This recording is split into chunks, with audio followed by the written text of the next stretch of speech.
Hi there everyone, welcome to my channel. In this tutorial video guys, we will create a program that will ask the user to give decimal value, and then our program will convert the given decimal value into octal equivalent using JavaScript programming language. Before we continue, I would like to say thank you so much to all my viewers, silent viewers, subscribers in my channel. Thank you for your support by watching my videos.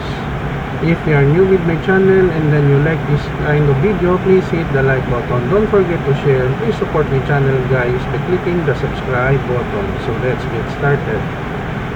So I am here in my Sublime text editor. So we will have a walkthrough on this program because I will put a link in the video description where you can download the complete source code.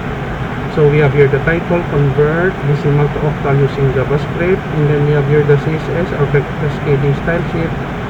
And then the body, we have background color, background image, mean, display flex, justify content, align items, font family. And then we have the form, header 1, header 2. And then header 1, text transform uppercase, margin button, font size, header 2. Label button, label input button. We have also the output and then the header. Now, the main part of our program is this portion.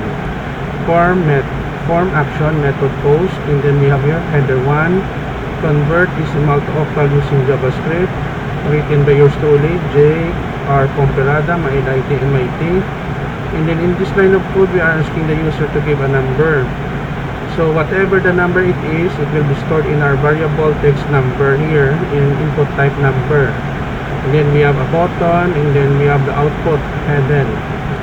So documents, query selector, submit a, let number, parse in conversion, because normally the text number here is a string.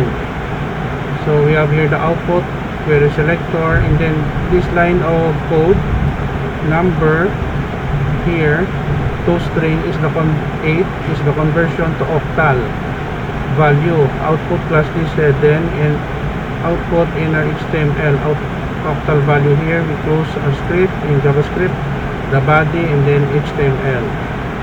As I said guys, now I will put a link in the video description where you can download this source code for free in my website. Let us go with our Mozilla Firefox. Okay, it's running right now. We change the value. Let's say for example 400. Click convert. Octal value of 400 is 620.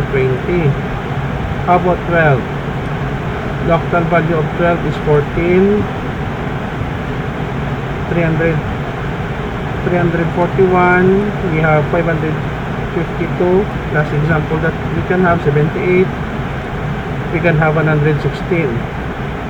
Okay guys, so this is the end of our tutorial video on decimal to octal conversion using JavaScript programming language.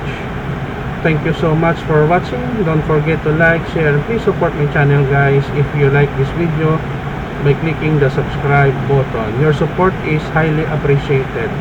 Sa mga kapwa ko pong Pilipino guys, maraming salamat po. Sana nagustuhan nyo ang tutorial video natin. Supportaran nyo po, wag po kayong magsawa. Nagpapasalamat po ako sa inyong tulong at suporta sa panonood ng mga video ko. Mabuhay po tayo. So see you in the next video guys. This is your friend Jake saying bye bye for now.